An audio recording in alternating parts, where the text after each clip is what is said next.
Testing.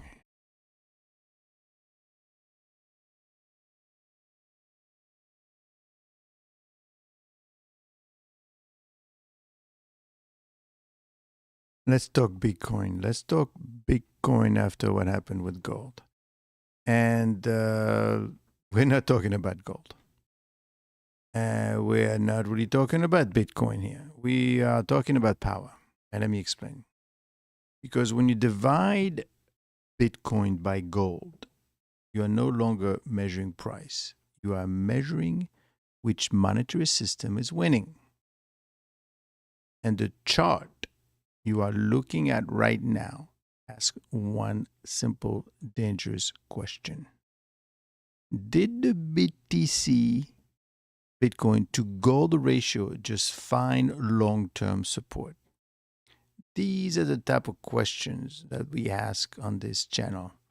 And by supporting it, you support my effort and you support me helping you better understand what is going on in this market.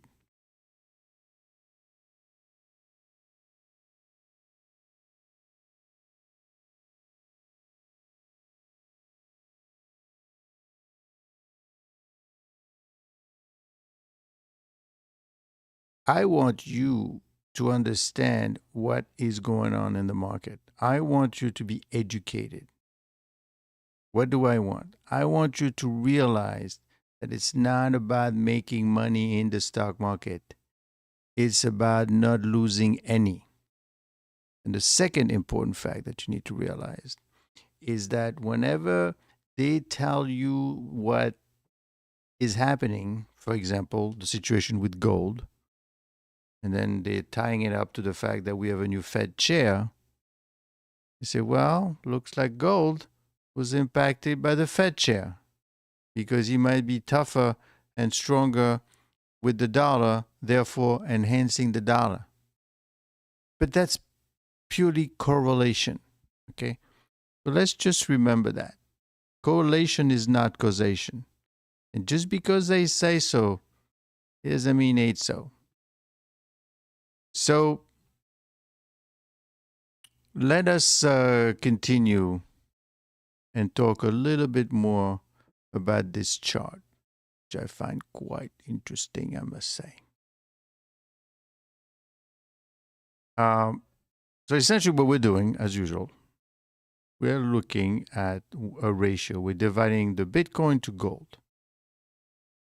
And I guess we're asking the question, did the BTC to gold ratio just find a long-term support? If the answer is yes, then the next phase of markets will not look like the last one. And if the answer is no, then crypto is facing a much deeper reckoning than most investors are prepared for. So there are two panels. Let's understand what we're looking at. The top panel, the blue line, is the Bitcoin price. And the gold line is the gold price. This is not the main event. Okay. The real story is the bottom panel. The red line is the Bitcoin price in ounces of gold, which removes the dollar entirely. So when this ratio rises, as you could see in the square red boxes, Bitcoin is outperforming gold as a monetary asset. When it falls, gold is reclaiming dominance. This is pure monetary competition chart. Not a CPI, there's no net earning, just store of value versus store of value. So now focus on the two red boxes highlighted on the chart. The first red box covers 2020 to 2021. That was the era of global money printing, fiscal dominance, zero rates, peak liquidity. Bitcoin absolutely obliterated gold. It destroyed it. The BTC to gold ratio exploded higher as investors chased asymmetric upside and fled monetary discipline. Remember Bitcoin. Then came the collapse. From late 2021 to 2022, the ratio unwound violently. Why? Because liquidity was withdrawn. This is a concept that we're going to have to go over a couple of times, with the idea that Bitcoin is driven by liquidity. We'll do a video on that too. So at that time, rates rose and suddenly volatility was no longer free. Now look at the second rate box, the one that's more of interest to us. 2024 to 2025. The pattern is disturbingly familiar. Bitcoin surges again, narrative return, ETF flows explode, and momentum traders pile in. And once again, the ratio rolls over. Same behavior, same psychology, different macro backdrop. Now, we get to the most important feature of the chart. The green dashed trend line. This is a multi-year rising support line in the BTC to gold ratio, stretching back nearly a decade. Every time the ratio collapses into this zone, seller pressure exhausts, volatility compresses, and a decision point emerges. We are now sitting directly on that trend line. This is a structure. We're not noises, right? So markets do not respect lines because traders draw them. They respect them because capital reacts there. And historically, when this level breaks and holds, it defines entire market regimes. So, 3 scenarios from here. Scenario 1, the ratio holds. If BTC to gold holds its support, Bitcoin resumes leadership. Now, obviously, since it's Bitcoin over gold, right? As gold dropped,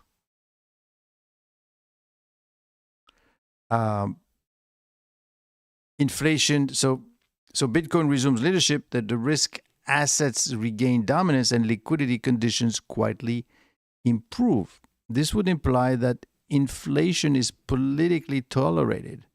Real rates stop rising and monetary discipline remains absent. This is what you call a speculative regime continuation outcome. The scenario 2, the ratio breaks. If this support fails, gold massively outperforms Bitcoin, which has been the case in the past, and volatility premiums collapse. Capital rotates towards stability. This would signal that real rates matter again. Liquidity is constrained and monetary trust is questioned. That would be what you call a defensive regime shift. And of course, the third one is the grind, most dangerous scenario, where the ratio chops sideways. Both assets rise, but gold rises faster. Bitcoin loses narrative power without crashing. This is how bubbles die quietly. So, this ratio is not about crypto. It's about the trust in the central banks, the acceptance of inflation, the tolerance of volatility, and the cost of capital. I know it's a lot to think about. Because Bitcoin thrives when liquidity is abundant, as we have seen. What's happening with Bitcoin right now, liquidity is not so abundant for Bitcoin. Policy credibility is weak and risk is underpriced. And gold thrives when, trust erodes, volatility rises, and capital preservation dominates. So what's interesting, you don't need to understand everything I'm saying, but basically, the BTC to gold ratio tells which psychological state the market is in.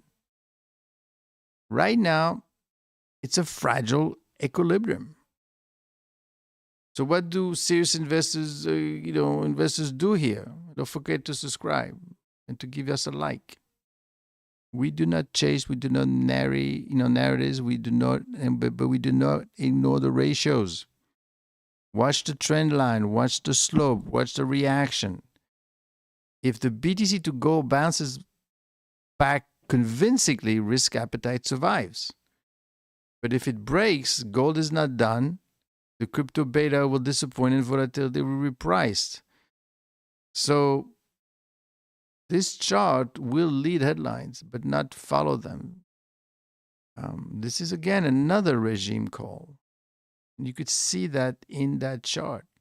It's important for you to understand that, because what it does, it shows you a a shift, a psychological shift. So let's go over that point one more time so that you understand what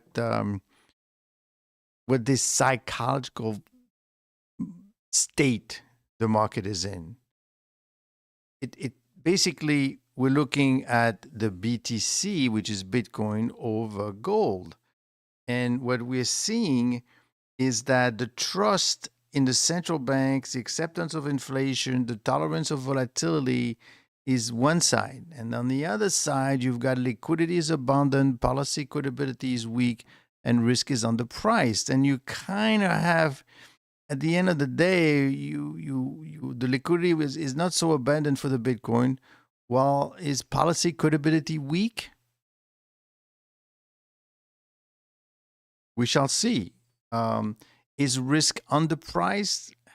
And this is always the thing that bothers me, is that people that join as members also, and I tell that to my members. I come to my members every day between 8 and 9 o'clock and say, okay, this is what's happening today.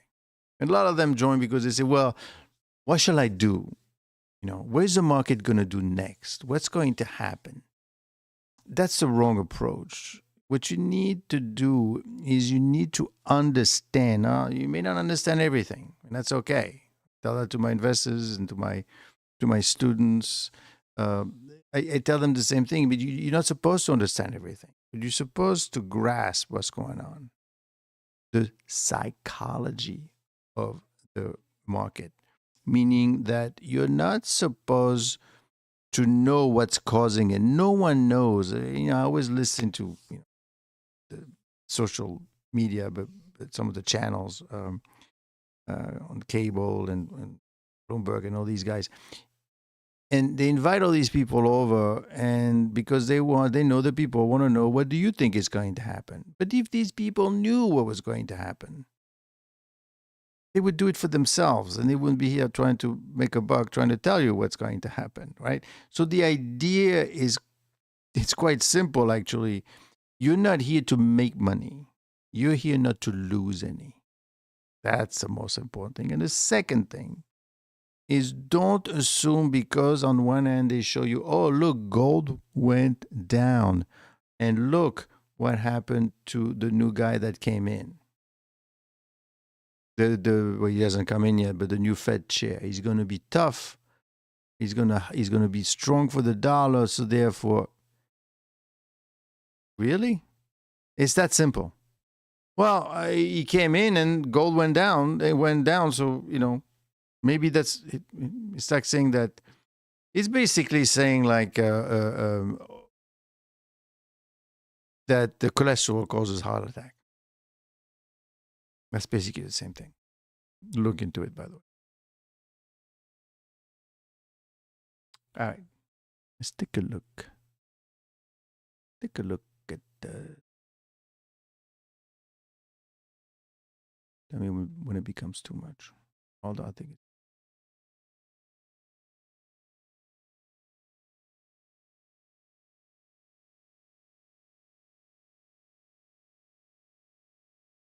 we have to talk about this, because obviously this was a pretty bad in the market.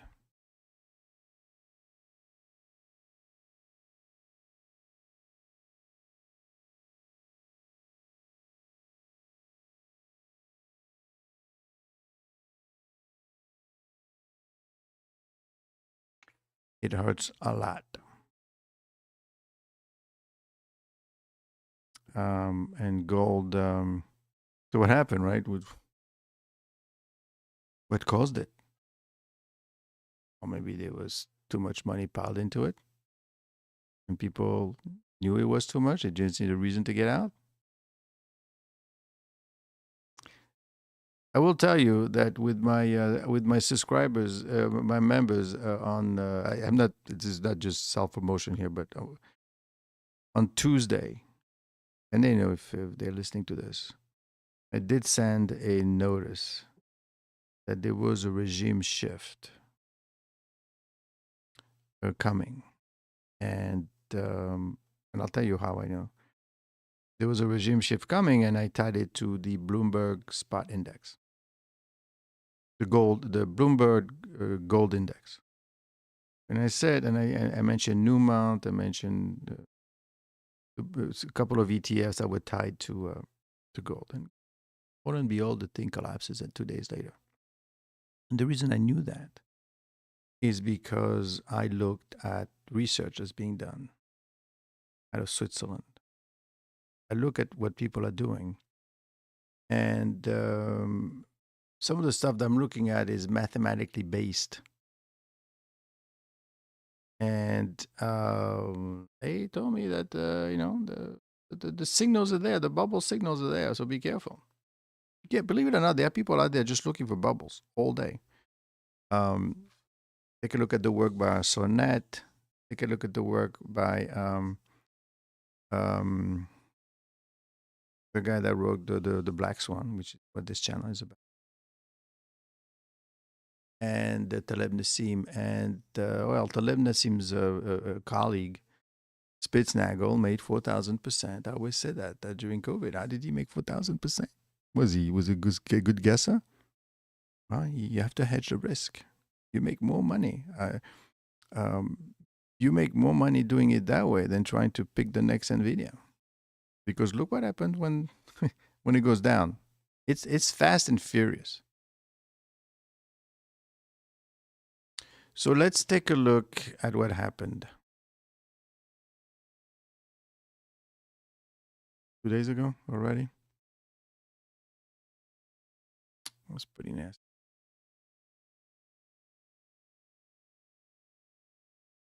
Second to set it up here.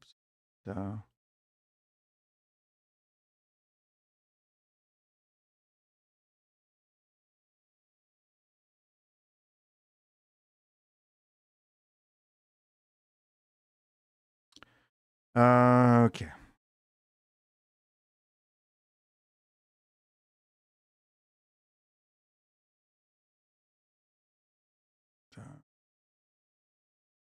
Listen, these things takes time because this is not easy. It's because it's not easy. That's how you make money when it's not easy. When if it's too easy, then everybody does it. Everybody does it, but nobody makes money. So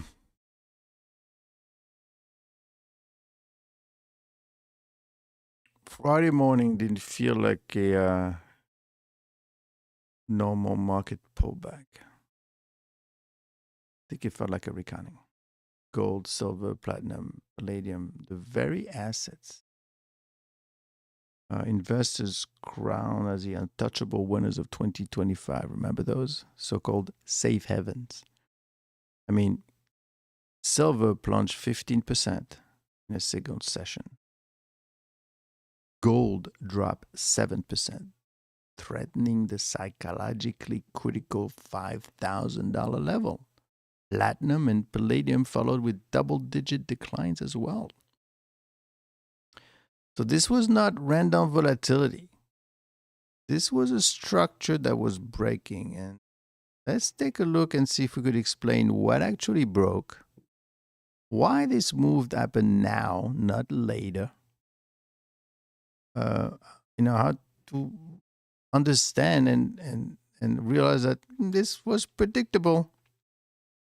And how professionals positions after a crowded trade unwinds.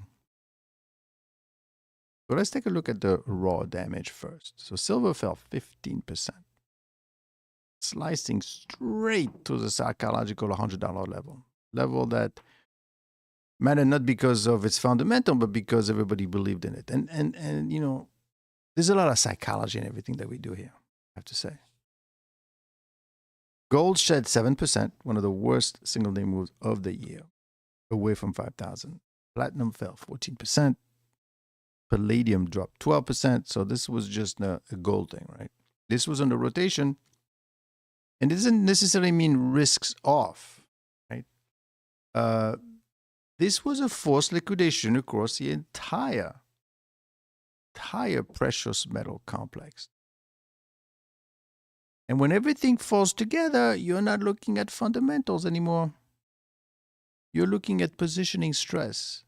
One thing you need to realize is that very often statistics are basically statistics assume that one event is untied to the other. That's how we're able to predict that if you're going to flip a coin, you're going to see you're going to win 50% of the time. So that means that there's only two sides. So yeah, the odds of winning is 50-50. Have you ever done it? It doesn't work that way. You could be winning for a long time or losing for a long time. Why? But because the way you spin once impact the way you spin the second. And when you look at the stock market with the beta measuring events that aren't correlated to each other, the beta measures the unsystematic risk, basically risk that just remains. Everything else has been removed. You're basically measuring inflation and things like that. But at the end of the day, if one stock moves, you assume that another stock is not going to be drawn by it because otherwise it's chaos and you can't predict anything. Exactly. And this is what happened. One, silver, gold, palladium, they got together. So that's the reason why I said that this was a forced liquidation across the entire precious metal complex. You're looking at positioning stress. So now, slow down because this is where most retail investors misread the situation.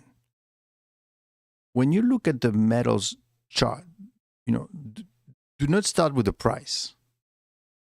Start with the slope, the velocity, the distance from the trend. That is what you need to do. The angle of ascent steepened dramatically, signaling momentum traders pile on, no long-term allocators. When price pulls too far above its long-term moving average, this chart is no longer about value. It's about leverage and emotion. That's exactly what we saw. That wasn't gold rising because inflation expectation was steadily compounding. Yeah, I mean, it is a fact that there's a concern about inflation. I did a video on that you could see all the ETF inflation driven. We talk about that every day at between 8 and 9 with my members. I say, okay, what's going on? That's what I'm doing. I'm obviously, because I need to make some money, I'm more specific with my members, what I'm actually buying. How do we benefit? What we're trying to do is basically, find the peak of the market, get out before, make money on the way down, the way Spitznagel and these guys did with COVID, 4,000%. And then when it's down, you buy again. So that's a lot of work. But don't become a member so you could say, well, some actually contacted me and said, can I see what you have? I said, no, you can't do that. You don't know what my portfolio is. You don't know my risk tolerance. You need to understand. This is teaching, right? I charge $10,000 to teach, right? So for you, because there's a bunch of you, so I'm able to split it out. It takes time. It's not easy. So that is exactly what we saw, leverage and emotion. That vertical acceleration in silver in early 2025 was unhealthy, was exhaustive. The angle of ascent steepened dramatically, signaling momentum traders pile on. And of course, leverage and emotion. And that's exactly what we saw. This wasn't gold rising because inflation expectation. Everyone already owned it, and that distinction is everything. The collapse, this perfect storm, I guess, the collapse wasn't caused by one event. It was caused by three forces hitting at the same time. You want to know? Well, first of all, after a record-breaking year, gold was up 65% and silver 150%. This was no marginal buyer left. Just like AI tech stocks, the meme stocks, the crypto, right? When everyone leans the same way, liquidity disappears. When sentiment flips, the exit door doesn't close slowly, it slams. You're all trying to get out of the movie theater at the same time. There was the Trump Fed chair situation, right? Markets are forward-looking machines. So right now they are pricing the possibility of this new Fed chair coming in and doing this thing, a more dollar-friendly monetary regime. But that's just, you don't know, a shift away from the relentless debasement narratives. But you don't know because the president basically says that he likes a cheap dollar. And this is good for emerging market trades, believe it or not. What does that mean, a cheap dollar? It means that the dollar, is weaker compared to other currencies. Yeah. So if you are in Europe and you are buying dollar denominated goods like a car, it's cheaper for you to buy. I mean, the car is probably a bad example because nobody in Europe is going to come over to buy a car. But the point is, if you're buying anything in the US, it is cheaper.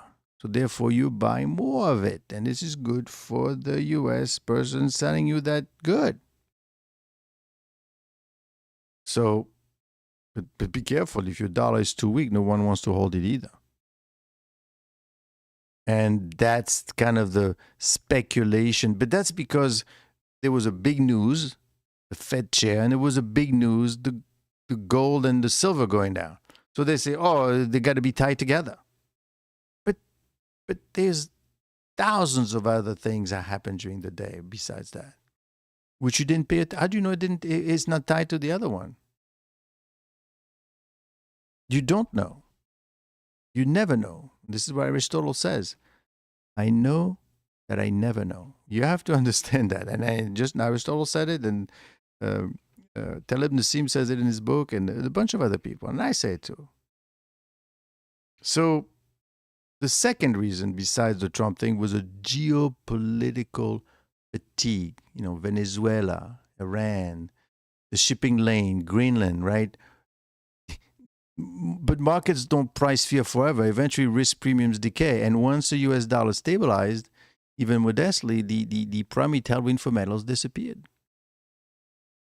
Meaning that nothing is, we're not going to do these things. We're not going to invade Greenland, right? That doesn't make any sense. So why are we holding gold for that? I think we went too far. Hold that thought. Let's see what happened with Iran. And then, of course, the miners, ETF, and the leverage trap. Now, let's talk about what the real pain is. Mining equities didn't just fall, they bled. And in fact, in my Patreon channel, which I share with my members on YouTube, I also showed you this regime shift bubble. And I say, be careful. Newmont Gold, be careful. Bloomberg Index, gold indexed before the event. Why, right? Because miners are leverage expressions of the underlying metal. Simple as that. And ETF, even worse. Some collapsed 25% as liquidity evaporated. This wasn't selling. This was forced unwinding. Now, why was this predictable? Again, this is not a failure of gold or silver as assets. This was a failure of timing, concentration, narrative-driven positioning, and every major collapse in market history shares one trait. The story becomes consensus. And when the story becomes a consensus, returns go to zero and risk explodes. So, what is the smart money going to do next? So that's what professionals like me are watching now. Does gold hold its long-term trend or slice clean through it? Does silver stabilize? Continue to deleverage. And do miners decouple or remain capital destructive? Smart money doesn't chase rebounds. It waits for volatility compression, sentiment capitulation, structural support confirmation. That is what we do. We want to know what's going to happen next. Only then capitals re-enter. So this isn't the end of precious metals. But I think it is the end of the easy trade. The next phase, which I tell that to my members every day, is discipline, risk management, and patience. Risk management, not narratives. Risk management. No, not tell me what's going to happen next. You need to understand what is going on. If you don't understand what's going on, then forget about it. It's just entertainment. And please, please, please, don't fall for, AI bot-driven apps that will tell you what to buy and what to sell. No one knows. No one knows. But yes, everyone is trying. So two things very important. Remember what you want to do. You want to buy when everybody else is selling, and you want to sell when everybody else is buying. I did some buying, believe it or not, and I showed that to my my Patreon members after the drop. I bought. Second, you need to understand that this is not about making money. You look how much money you made in gold, right? Look how quickly you lose it too. So it's about the downside. We want to look for the downside. Now, it's not popular but don't you want to make money? That's not the point. You need to make sure you don't lose any. That's what the focus should be on. And you could make a lot of money doing that. I made 20% with a trade when they thought that Trump was good, that the U.S. was going to invade Greenland. That volatility alone by the right instrument can make you, you have to be on top of it. And you have to understand it. It's important. You need to understand the risk and you need to understand the instruments. And also, one thing you have to, and I'm going to keep repeating that, just because something happened and this other thing happened at the same time doesn't mean that they tie together. No, they tell you that, and then you believe it because you say, that's right, there's a bunch of shining lights here and a bunch of screaming here. It's like saying that, look, every time there's a fire, there's a fireman involved. Well, he must be causing the fire then. It's the same thing.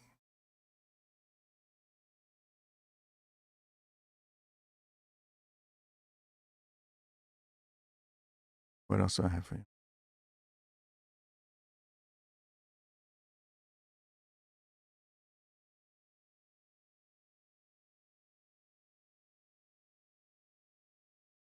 Goodness beauty.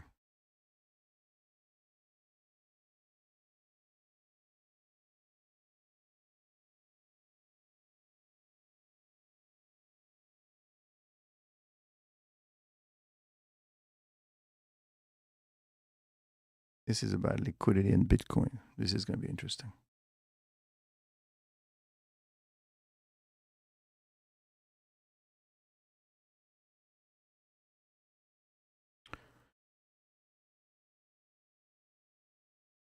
Complicated.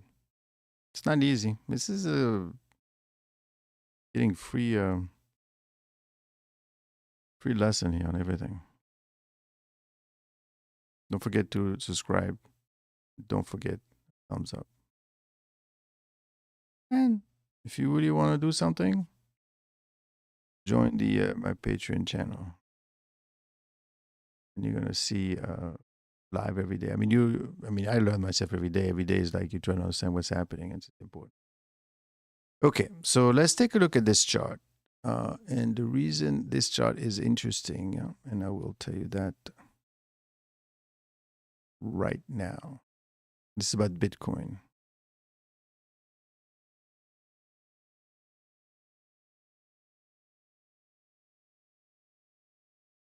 Rate cuts can't pump Bitcoin.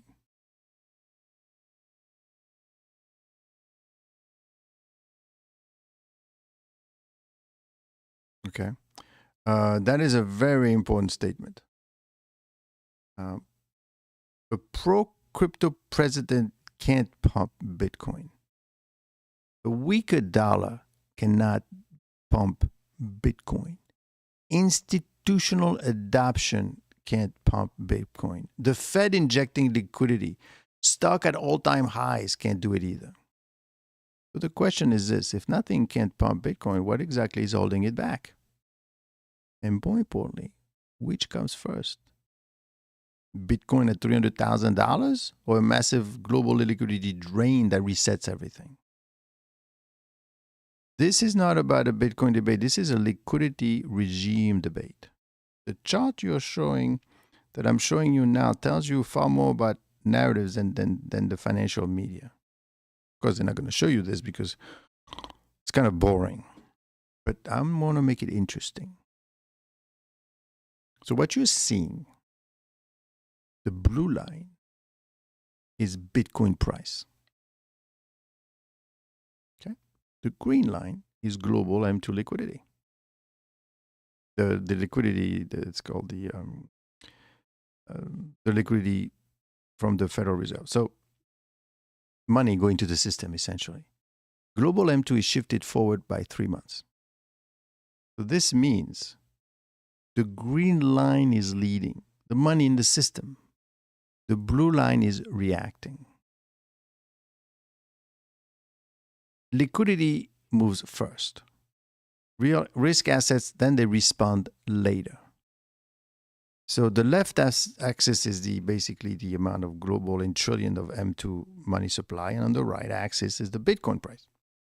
Log scale matters because Bitcoin is exponentially by nature, and percentage moves matter more than absolute dollars. And this is something that I'm always doing. I'm never showing you absolute numbers, like the price going up doesn't mean anything. You need to understand from a relative basis. I mean, you're a tall guy, sure, but compared to an ant, you're gigantic. So are you gigantic or you're tall? Exactly.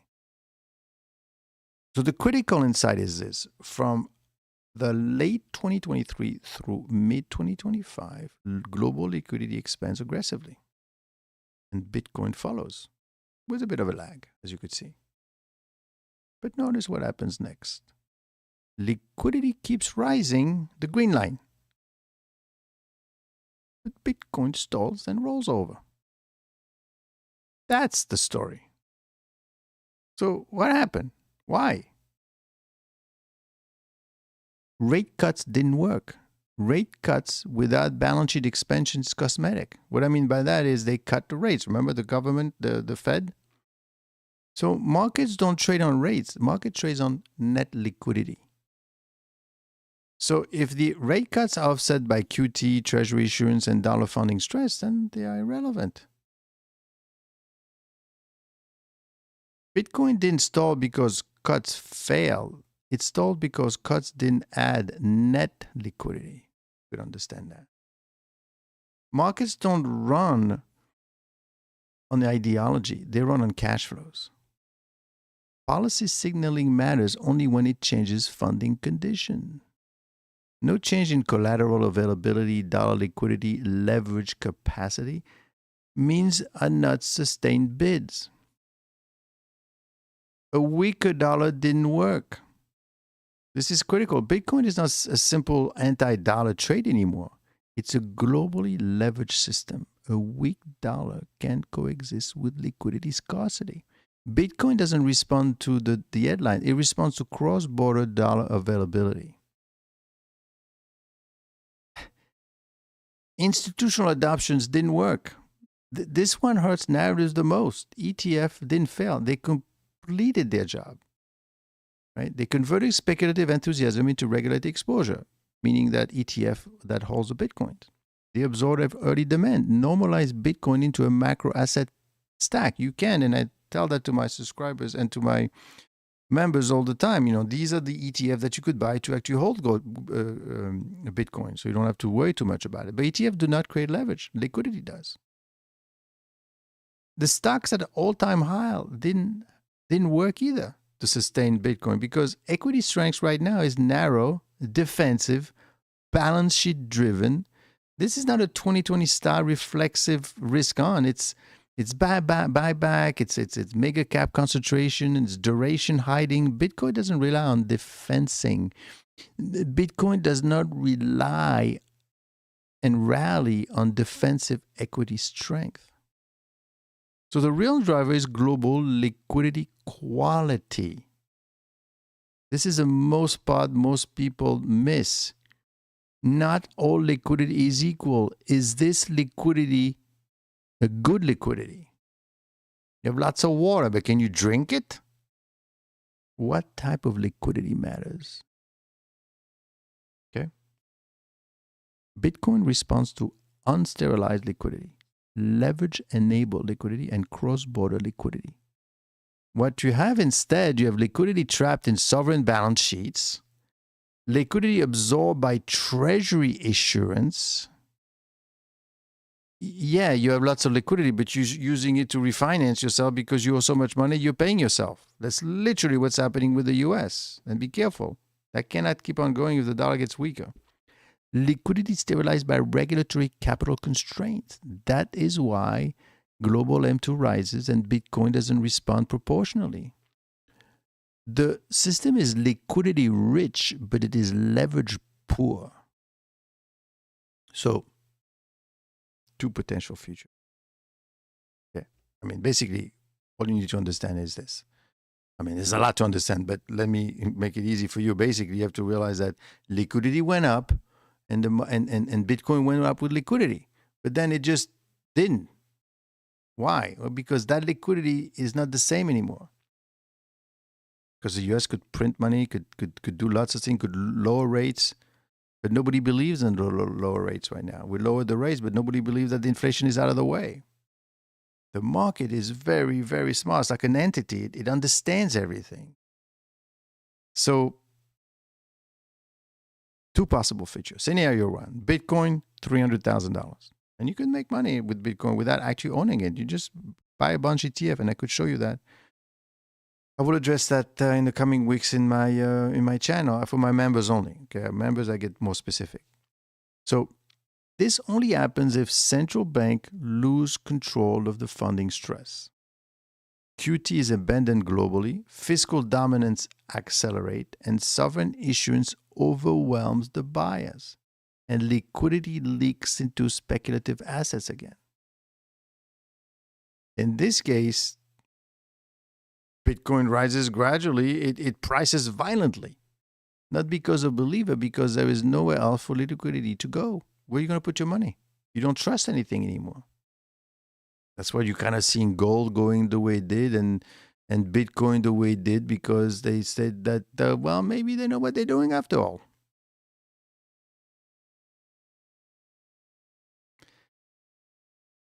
Scenario number two. This is more probable than the first. A massive global liquidity suck out. This is how it happens. Government issue more debt. Okay. Central banks refuse to monetize aggressively. Risk assets compete for shrinking liquidity and leverage contracts. Bitcoin doesn't crash because it's bad. It stalls because liquidity is rationed. This would look like sideways chop. Violent rallies that fail. Increasing volatility without a trend. So, investor playbook. And this is a mistake retail makes. They ask, what will pump Bitcoin? And the professional, what we ask is, what will break the liquidity constraints? Because we know what's moving this thing. And I think I've shown that before, but basically Bitcoin doesn't lead cycles anymore. It confirms regime shifts. That is how you have to read this thing. So what should you be watching? You should watch a global central bank's balance sheets, the treasury issuance versus absorption, the repo market, cross-currency, emerging markets, dollar funding. When those break, Bitcoin won't need a narrative. So, in conclusion, Bitcoin is not broken. It's just a system is transitioning. We are between financial repression and financial capitulation.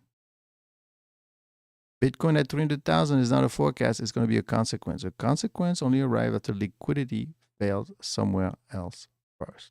So remember, liquidity tied to Bitcoin.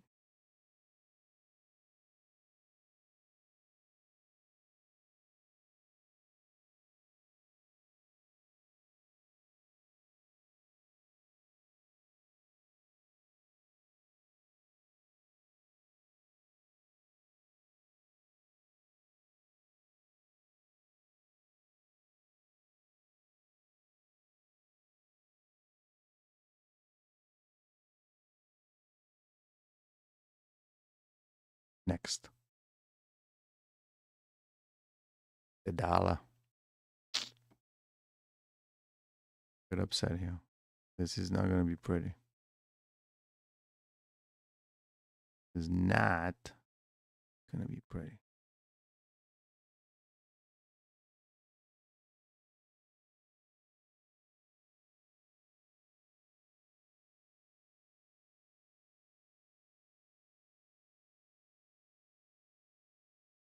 Slide. Take a look at this slide. It took me to make. I need to get the right tone to the move.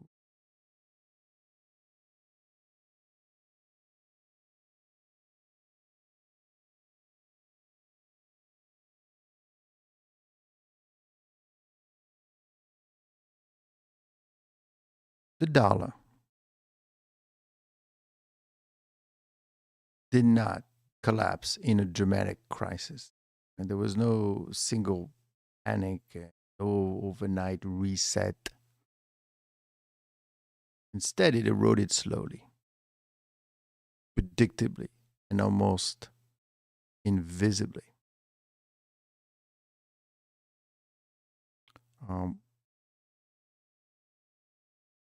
What you're looking at is not a political opinion, a forecast, not fear mongering. What it is arithmetic. This chart tracks the purchasing power of $1 over more than a century, measured by what that dollar could actually buy at different points in American history. And by the end of this video, we'll understand why inflation is not a temporary event, why price stability is mostly a narrative, and why your money is structurally designed to buy less over time. So before we analyze the implication, we need to understand how to read this correctly, because most people misread everything.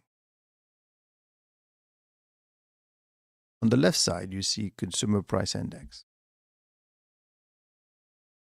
That is that's easy to see and easy to understand.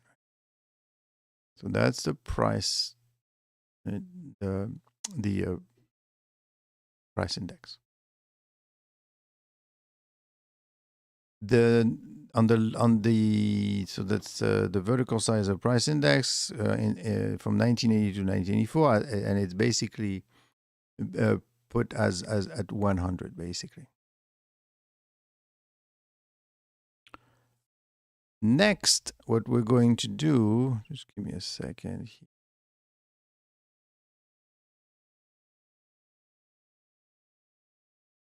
On the left side, you see that what that means is higher values are stronger purchasing power and lower values weaker purchasing power. Okay? It's not price inflation plotted upward. This is dollar value plotted downward. Step number 2, we have the time axis. Along the bottom is time from 1920 to 2030. I'm going to explain to you in great detail what's going on. Every move to the right represents years passing. Every move downward represents lost purchasing power.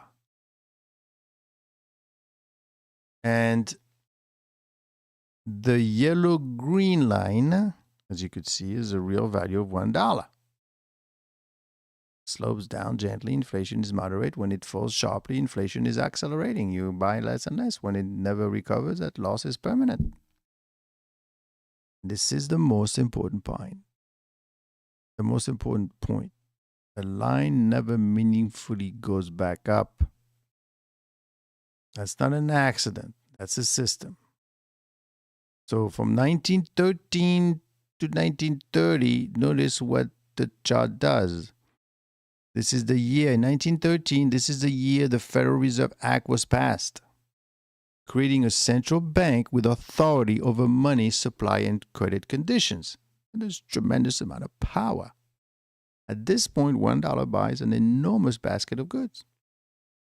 Purchasing power is high. Monetary expansion is still constrained. But from here down forward, something changes. The dollar stops being a neutral unit of measure. It becomes a policy instrument. The early declines are modest, but they establish a precedent. Money will now be managed, not anchored. Look at the 40s. World War II was just, not just a military event, it was a monetary event. To fund the war, government spending exploded. The Federal Reserve capped interest rates. Massive bond buying monetized debt. The chart shows a sharp drop in purchasing power. But here's a key nuance. This inflation was politically tolerated because it reduced the real value of wartime debt. Inflation wasn't a mistake, it was a feature. 1971. Talked about that a lot. Point of no return. This is the most important data in the chart. This is when the US officially abandoned the gold standard. I mean, literally. It's an incredible story. It's an incredible story because basically what the president at that time, Richard Nixon, what did he do? He said, you know what? Because after Bretton Woods in the 40s, gold was pegged to the dollar. I would like to remind everyone also in the 30s, everyone, the government basically went to everyone and said, okay, you have so much time to basically sell us your gold at $20 an ounce. And if you don't do it, it's illegal. So you have to give us your gold and we'll give you money for it. And then once everybody did that, then they repriced the gold upward. Anyway, sidebar story. So essentially what happened with the gold, with the gold and the dollar is that Nixon basically said from now on, we don't have to peg the dollar to gold to 28 ounces, I believe. And people say, you're crazy. It's not going to work. And it did work. And that put the U.S. on a great trajectory from now on because of that. And it also increased a tremendous amount of debt that you could raise as well. So 1971, this is when the U.S. officially abandoned the gold standard. And from this moment forward, the dollar is no longer convertible into anything tangible. Money supply the money supply can literally expand without constraint. Inflation becomes a policy lever. And notice what happens next. The line falls faster. And it never stabilizes again.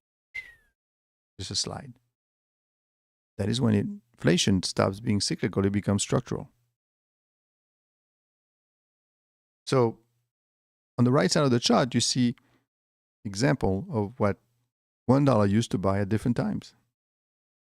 This is not nostalgia. This is evidence, right? You could see in 1930, you could buy 30 Hershey bars, 10 bags of pretzels. In 1971, 17 oranges. To 2025, one pack of discounted gum worms. That's about it. The progression is not linear. This is accelerating. And it answers a critical question. Why does everything feels more expensive even when inflation comes down? Because prices don't reset. Only the rate of erosion changes. And now look at the final illusion, 2020 to the present. Pandemic stimulus, post-2020, emergency program, fiscal dominance caused the steepest decline in purchasing power since the 1980. And here's the illusion. Even if inflation prints fall, even if rates stabilize, even if CPI normalizes, the lost purchasing power does not return. That is why savings feels inadequate. Wages lag permanently. Assets inflate faster than income. The system doesn't require hyperinflation to fail you. It only requires time. So, in closing, the chart is not saying the dollar is about to die tomorrow. It says something far more important. The dollar is designed to lose value slowly enough for you to adapt instead of revolt. Inflation, hey, the countries are revolted because of what happened to their currency. Inflation is not a glitch, it's the operating system. And once you see that, you will stop asking, why will prices come down? And start asking, what holds value when money doesn't? And that's a real question, and citizens must answer.